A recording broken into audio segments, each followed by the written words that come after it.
और घटना उससे कुछ दिन पूर्व की है, स्वर्गीय राजीव यादव जी की। हालांकि मैं नहीं करता उस विषय पर बात, क्योंकि हमारी आदत है कि पीछे जो छूट गया उसे छूट जाने दो, आगे की तैयारी करो। लेकिन जब बात छेड़ी गई तो मैं बताना चाहूंगा आप लोगों को कि जब हमारे भाई का फोन आया, उस वक्त हम राजस्थान में थे। मैंने कहा कि मैं राजस्थान में हूं, मैं अपनी लोकेशन भेज देता हूं। इनका कहना था कि आप हमारे दरवाजे पर आ जाइए। हमने कहा वहां कुछ दिन पूर्व एक घटना हुई है जिसमें मुख्य आरोपी आपके उस भाई को बनाया गया है जो हमेशा से सर्व समाज को जोड़ने की बात करता था। तो मैं चाहता हूं कि कुछ दिन रुका जाए। हम कुछ दिनों बाद आप लोगों के यहां आएंगे। लेकिन जब हमें पीड़ा बताई, उस दर्द को सुनने के बाद हमने भरोसा दिलाया कि आप रोइएगा मत। ये घटना अगर आपके साथ हुई है तो न सिर्फ आपके साथ बल्कि ये हमारे साथ भी उतनी हुई है। जितना दर्द आप महसूस कर रहे हो उतना ही दर्द हम भी महसूस कर रहे हैं। तो आप मत रोइएगा। आपके आंसू पोंछने के लिए 15 अक्टूबर को हम आपके घर पर आएंगे, बस हमारा इतना कहना। और 13 अक्टूबर की सुबह लगभग 11-12 बजे हमारा ये पोस्ट कर देना सोशल मीडिया पर कि 15 अक्टूबर को हम लोग स्वर्गीय राजीव यादव जी को श्रद्धांजलि देने और उनके लिए न्याय की आवाज को बुलंद करने के लिए इटावा पहुंच रहे हैं। बस उस पोस्ट ने उन लोगों को पीड़ा दे दी जो ढकोचे आपको मोहब्बत दिखाते हैं। बहुत पीड़ा है साहब।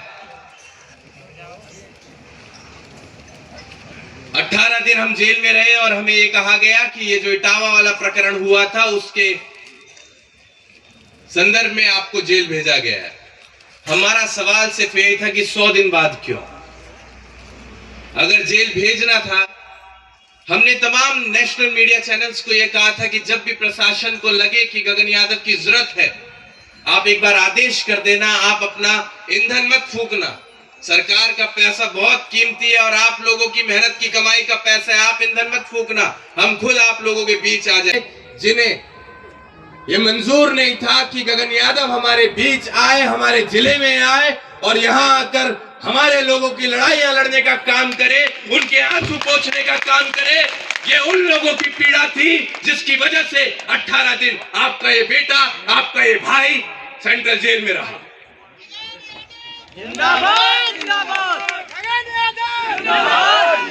लेकिन यकीन मानिएगा साहब, बात आपने उठाई तो हमने यहां बताई, नहीं तो हम अब तक भी पिछले 6 महीने से शांत थे और किसी के बारे में हम आलोचना भी नहीं कर रहे थे। इतना बड़ा दिल हम रखते हैं क्योंकि हम तोड़ने नहीं, हम जोड़ने आए हैं।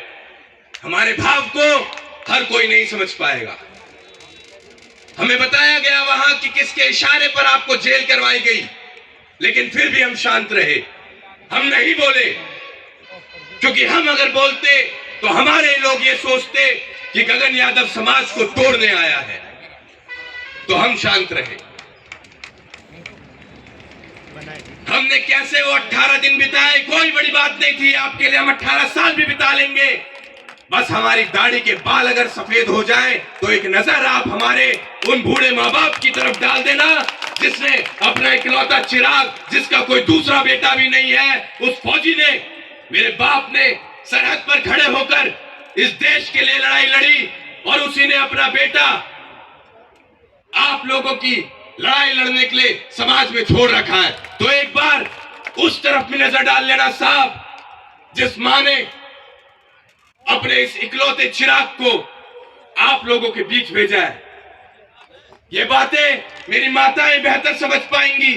मेरी मां कहती है कि बेटा, किसी के 10 होते हैं और एक भी उसके कलेजे से दूर हो जाता है कुछ क्षण के लिए भी उससे दूर हो जाता है तो मां विचलित हो जाती है। तो एक बार तू मेरा दर्द महसूस करके देख, मेरा तो तू अकेला ही है, तुझे अगर कुछ हो गया तो मेरा कौन है? बताओ कौन है?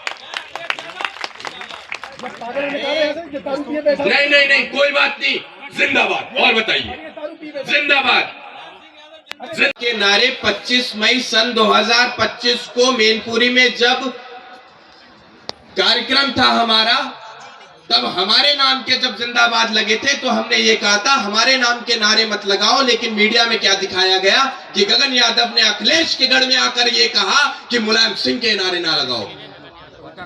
गलत दिखाया गया। हमें किसी नारे से परहेज नहीं है साहब। हम फिर से कह देते हम तोड़ने नहीं आए, हम जोड़ने आए हैं। लेकिन गलत दिखाया गया, गलत बताया गया। तो बातें तो बहुत कुछ है। अभी आप लोगों के बीच भाषण देने के लिए मेरे से अच्छे अच्छे बहुत वक्त है साहब। हम तो अपनी बस पीड़ा सुनाते हैं, आप लोगों के बीच आते हैं और आपसे कहकर जाते हैं कि बताइए कहीं हमारे योग्य अगर कुछ हो, कहीं हम आपके लिए कुछ कर पाए तो आप हमें बस आदेश दीजिएगा। हम बस इस काम के लिए आते हैं, हम कोई आपके बीच आकर इस तालियों की गड़गड़ाहट सुनने नहीं आते। हम आपके बीच अगर आए हैं तो मध्य प्रदेश के रीवा जनपद से। यहां देखिए आप, इनका नाम है मनीष यादव जो बैठे हुए हैं व्हील चेयर पर। एक बीमारी से जूझ रहे हैं, मस्कुलर डिस्ट्रोफी,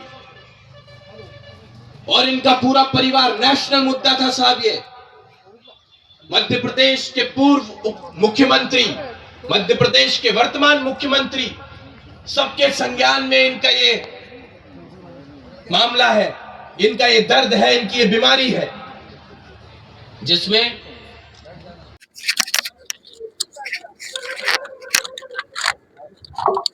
गंभीरता से सुनना। हम एक ऐसे समाज में जीते हैं जहां पत्थर की मूरत को लगते हैं 56 भोग, भूखे नंगे तड़पते सो जाते हैं लोग। मजदूर को मजदूर, मजदूर को मजदूर समझिए, मजबूर नहीं। गरीब को काम दीजिए, दान नहीं। और अगर दान देने के इच्छुक है तो जीते जी रक्त दान दीजिए और मरने के बाद अंग दान देकर मरते हुए लोगों को जीवन दान दीजिए। और ये बात अगर मैं लिख कर लेके आया हूं तो साहब एक कार्ड अपने साथ हमेशा रखता हूं। जिंदगी के साथ भी, जिंदगी के बाद भी। मुझे नहीं पता LIC वाले आपको ये बीमा देते भी होंगे या नहीं जिंदगी के बाद। गगन यादव अपनी जेब में हमेशा एक कार्ड लेकर घूमता है जिसमें उसने अपने सारे अंगदान का पिछले 5-6 वर्षों पहले ही कार्ड बनवा रखा है, साइन कर रखा है कि मैं आने वाले समय में अगर मुझे कुछ हो भी जाए और मैं किसी के काम जीते जी आ पाऊं या ना आ पाऊं, लेकिन मरने के बाद उनके काम आ जाऊं, उसका भी मैंने कार्ड बनवा रखा है। तो साहब हम जो बोलते हैं वो कर कर दिखाते हैं। अगर हम कह रहे हैं कि आप हमारे लिए पसीना बहाओ, हम आपके लिए खून डालकर दिखाएंगे, तो ये हमारे महज शब्द नहीं, हमारे भाव है और हम ये करके दिखा देंगे।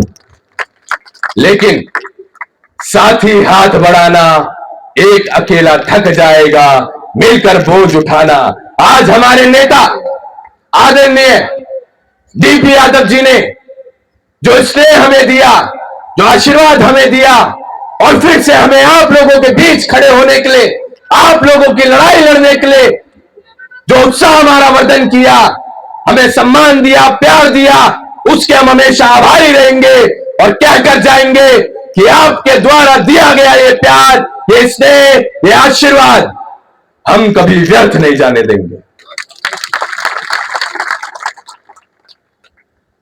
हमें पता है लड़ाइयां कैसे लड़ी जाती हैं, हमें पता है, क्योंकि हम बचपन से एसी में पैदा नहीं हुए थे। हम खेत से जुड़े हुए लोग हैं। एक किसान का बेटा जवान बना और जवान का बेटा आज नेता बनने के लिए, आप लोगों की लड़ाइयां ताकत के साथ लड़ने के लिए आप लोगों के बीच खड़ा है। तो आप लोगों के बीच आकर कहकर जाऊंगा, आप हमारे हाथों को कभी कमजोर मत होने देना।